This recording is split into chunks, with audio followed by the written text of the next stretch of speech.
વંદે માતરમ. નમસ્કાર. ભારત માતા કી જય. જય શ્રી કૃષ્ણ. હું ડોબરિયા સુરતથી. આજે 23 એપ્રિલ 2024 એટલે વર્લ્ડ પુસ્તક દિવસ અને સાથે સાથે હનુમાન જયંતિ. પુસ્તકો આપણા જીવનમાં ખૂબ જ મહત્વ રાખે છે અને આપણો એક પરમ મિત્ર બની અને આપણી સાથે રહે છે. આપણા સુખ અને દુઃખમાં આપણે પુસ્તકો સાથે વાત કરી શકીએ છીએ. પુસ્તકોને વાંચીને આપણું મન હળવું કરી શકીએ છીએ અને જે પણ નવા વિચારો આવે છે એ વાંચન દ્વારા જ આવે છે. પૃથ્વી ઉપર રહેલા તમામ જેમ કહેવાય કે શ્રેષ્ઠતમ વ્યક્તિઓ છે, પ્રગતિ કરી છે, ખૂબ સક્સેસ વ્યક્તિઓ છે, એની પાછળ પુસ્તક રહ્યું છે, પુસ્તકનો સહારો રહ્યો છે. અને ક્યાંક ને ક્યાંક સૌથી સારામાં સારું રીડિંગ કર્યું છે, સારામાં સારું વાંચન કર્યું છે, એમના કારણે મહાન છે.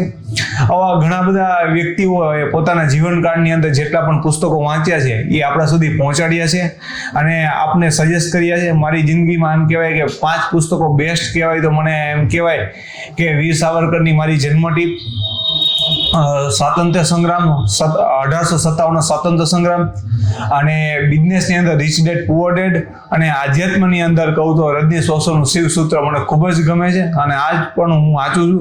સ્વામી વિવેકાનંદના પુસ્તકો મને વાંચવા ગમે છે, ક્રાંતિકારીઓના જીવન મને વાંચવા ગમે છે. એમ કહેવાય કે ઘણા બધા પુસ્તકો, એમ કહેવાય 700 કરતાં પણ વધારે પુસ્તકો મેં વાંચ્યા છે અને 15,000 કરતાં પણ વધારે પુસ્તકો મારી પાસે છે. તો તમે પણ પુસ્તક વાંચો અને પુસ્તક પ્રેમ બધાના જીવનમાં વધે એવી મારી બધાને શુભકામનાઓ. આજે પુસ્તક દિવસ છે, વર્લ્ડ પુસ્તક દિવસ છે, તો તમને બધાને શુભકામનાઓ. તમે પણ એક સારા પુસ્તકો વસાવો. ખૂબ જ એમ કહેવાય કે નજીકના સમયમાં વેકેશન આવી રહ્યું છે તો બધા બાળકો એક નાની મોટી વાર્તા રૂપી પુસ્તક લે અને વાર્તાઓ વાંચતા થાય, કારણ કે ટૂંકી વાર્તાઓ વાંચતા આપણે મોટા પુસ્તકો વાંચી શકીએ છીએ. આપણે કંટાળો નથી આવતો.